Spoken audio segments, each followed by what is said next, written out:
আসসালামু আলাইকুম গাইস, কি অবস্থা সবার? কেমন আছেন সবাই? আশা করি সবাই ভালো আছেন। আলহামদুলিল্লাহ আমিও খুব ভালো আছি। আজকে আমরা চলে এলাম কাউলদিয়া ব্রিজ। এইখানে আসার একটাই কারণ, এইখানে খুব বাতাস থাকে কারখানা বাজারের মতো।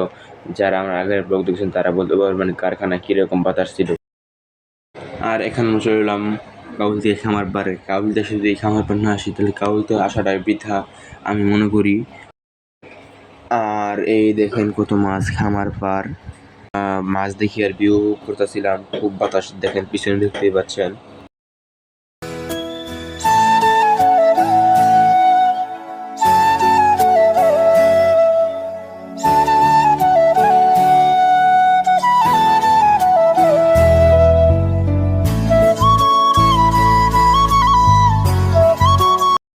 এটা হচ্ছে কাউলদিয়া খামার পাড়ের লাস্ট ভিউ। আর আপনারা দেখতে পাচ্ছেন আমরা খুব হাসাহাসি করছি, কারণ ও একটা মেয়ে থেকে খুব ভয় পেয়েছে, খুব শরম পেয়েছে। আর আমি এখন আপনাদের আর কে ভিউ দেখাই, এই ভিউর পরে ব্লগ ইন্ট।